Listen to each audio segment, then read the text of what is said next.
É, gente.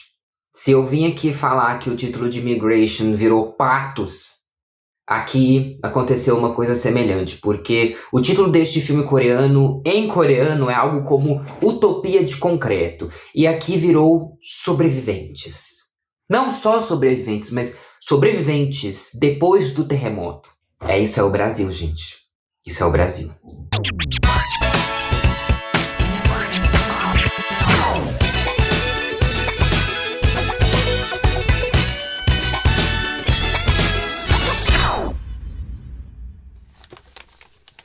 Olá, meus adoráveis, tudo bem com vocês? O meu nome é Will, eu sou Adorável Cinéfilo, um estudante de cinema, sejam muito bem-vindos ao meu canal. E o vídeo de hoje é uma crítica de Sobreviventes depois do terremoto, dirigido por Tae-hwa. Talvez eu tenha errado o nome? Talvez, mas eu ainda não sou fluente em coreano. BTS, eu prometo que eu tentarei. 저는 이 아파트가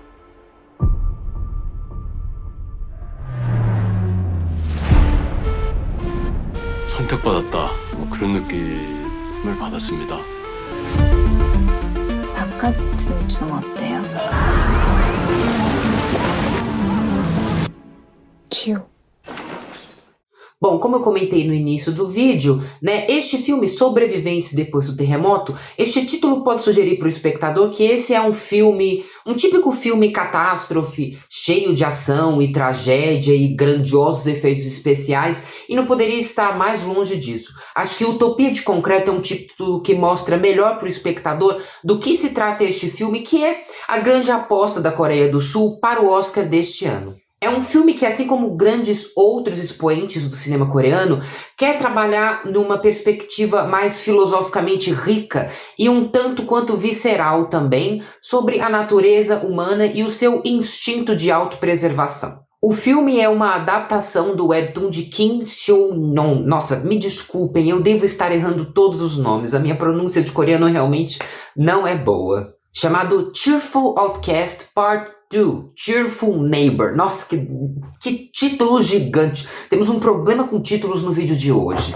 E neste webtoon e no filme também, Seul está em ruínas. Um terremoto devastou a cidade e só sobrou um complexo de apartamentos, os apartamentos Hwangwon. Por que eles sobreviveram? Provavelmente porque usaram a base da Virgínia para grudar o concreto. E foi o único prédio que sobreviveu mediante toda essa tragédia. A comida e a água se tornam rapidamente escassas para os sobreviventes, mas ainda assim, o impulso de Min-sun, interpretado por Park Seo-joon, um jovem funcionário público, e de sua esposa Myung-hwa, interpretada por Park Bo-young, é ajudar os sobreviventes dos escombros de fora do edifício. Isso até Yoon-ta, interpretado por Lee Byung-hun, emergir como líder votado por unanimidade pelos residentes. A primeira ordem dele em seu, abre e fecha aspas, mandato é despejar violentamente todas as pessoas cujas casas foram destruídas e procuram um refúgio em Hwangwon. Bom, se você acha que eu contei muito do filme, não se preocupe, porque essa é apenas a pontinha do iceberg do que acontece em Sobreviventes. Eu assisti o filme com exclusividade a convite da Paris Filmes e da Espaço Z. Um beijo pra vocês. E no vídeo de hoje eu vou fazer a crítica aqui com mais detalhes, contando pra vocês o que eu achei. Bom, o filme tem uma excelente cinematografia realizada pelo Cho Hyun-rae, né? Ele tem planos bem simples, a composição dos planos é muito simples, mas ele coloca muito significado em cada um dos planos que o filme executa. Há um momento, por exemplo, onde os residentes do prédio estão dançando em uma fogueira e vemos o reflexo deles nas paredes, como se eles fossem alguma tribo primitiva, evocando esse sentimento mais instintivo do ser humano, de como ele pode retomar as suas raízes primitivas, mais selvagens, em situações de desespero. Essa situação de desespero também é muito bem mostrada pela excelente cinematografia e pelo trabalho em torno da construção dos cenários, né, do desastre. É tudo muito bem feito, a caracterização da tragédia é muito impressionante, aliada a grandes efeitos especiais. Nós vemos apenas um relapso do terremoto, mas é muito bem feito. Todo o trabalho de composição de cenários, de construção de mundo da diegese é muito bem feita. Surpreendentemente, o filme é como uma grande montanha-russa. Ele começa essa história na chave da sátira. É um filme que quer mostrar o que aconteceu com os sobreviventes, quer focar nas relações entre eles, então o desastre é omitido, não é mostrado como seria um filme do Roland Emmerich. Aqui eles já começam na tragédia. Tem um humor bastante ácido que surge das discussões éticas entre esses moradores, porque mesmo numa situação de tragédia inigualável, eles ainda querem tentar manter uma espécie de ordem e um apego materialista à propriedade privada. Por exemplo, eles entoam o mantra de que os apartamentos pertencem aos moradores. E é interessante como o filme consegue provocar humor nessa falta de empatia dos personagens, nessa falta de senso mesmo, de que talvez aquele mundo não seja mais o que era antes e que talvez as regras de antes não sirvam mais para situações catastróficas como essa. O filme também tira um tempinho, uma cena bem curtinha, para mostrar como o dinheiro se torna inútil em situações de desespero grandiosas como essa. O protagonista, o Min-sung, ele tenta comprar uma latinha de refrigerante e ele tenta dar dinheiro pro cara e o cara não aceita porque, né, o que ele vai fazer com dinheiro num mundo que está totalmente destruído? E mais interessante ainda é quando a gente para analisar o contexto dos moradores de Hwangwon, porque o filme, no início, nos primeiros 3 minutos, ele tira um tempo para falar sobre a trajetória dos apartamentos em Seul, que os apartamentos eram procurados como uma opção por serem moradias mais baratas, mais acessíveis e a oportunidade dos coreanos terem a casa própria ou um aluguel mais em conta. Então nós intuímos que os moradores de Hwangwon não são pessoas ricas, visto que também os apartamentos são pequenos e parecem de pequeno porte, assim, não é um condomínio de luxo. Ou seja, as pessoas do edifício não são muito diferentes das pessoas que estão fora dele. Elas ainda são parte da grande massa trabalhadora. Mas o mais fascinante, né, a jogada de roteiro mais interessante, é porque estes moradores não se reconhecem como tal. Eles se veem acima justamente por terem a sua propriedade. Ou seja, é a clássica síndrome da Suzy que acha que é Barbie, ou o que nós hoje em dia no Brasil conhecemos como pobre de direita. Muitos são os comentários sociais desse filme, diversos. É o ponto mais forte dele. Ele está fazendo uma sátira a muita coisa, a governos totalitários, a propagandas governamentais, a propriedade privada, ao capitalismo como um todo. É muito difícil filmes que falem do sistema estando dentro dele.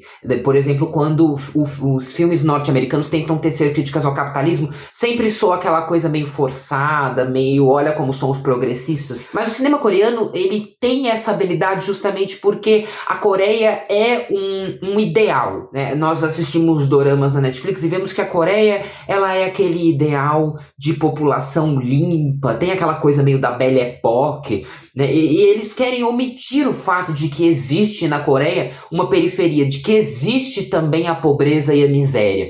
E o cinema coreano, no contraponto da TV coreana, gosta de jogar isso na cara do espectador, como vimos em Parasita, por exemplo. Acho que esse filme é um grande sucessor de Parasita nesse quesito.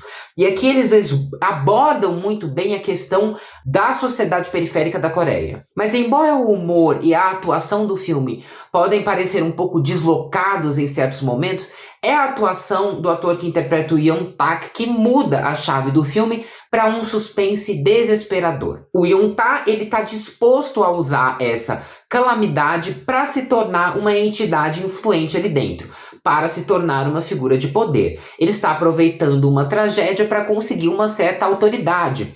É um personagem que ele entra um pouco na chave do vilanesco demais. Enquanto todos os personagens que estão naquela ambivalência, ele parece um personagem um pouco mais vilanesco mesmo. Me lembrou um pouco o Sérgio da série Os Outros da Globoplay. Muito se comentou que o Sérgio, ele era para ser um personagem meio dúbio, mas ele acabou se tornando total na chave do vilão, eu concordo. E esse personagem me lembrou bastante o Sérgio, até pela dinâmica do prédio, dele estar numa figura de poder dentro de um edifício. Mas é o Min-sung que foi eleito como o líder da força anticrime do edifício, porque tem isso, eles se organizam em castas, em camadas, que apresentam o retrato mais ambivalente da trama, porque ele obedece o Yeon-tak para conseguir os recursos para a esposa dele, e ao mesmo tempo a esposa dele diz para ele o quão errado isso é, e diz para ele que aqueles seres humanos estão perdendo a sua humanidade. E esse é um dos grandes motes que o filme trabalha, né? Vale a pena sobreviver e perder a humanidade? Neste ponto, o título Sobreviventes até faz um pouco mais de sentido. Mas é um filme realmente deslumbrante. Eu adorei. Tem uma cena muito emblemática que os moradores têm inúmeras brigas com os invasores, e em uma delas, quando eles estão trocando socos e chutes e pontapés, nós vemos uma placa no fundo, entalhada em madeira, um versículo bíblico escrito: ame o seu próximo como a ti mesmo. Um versículo bíblico nunca foi tão irônico como é nesse filme. Eu recomendo muito para vocês Sobreviventes Depois do Terremoto, que já está em cartaz nos cinemas brasileiros. 우리 주민들, 내 가족들은 절대로 지키자.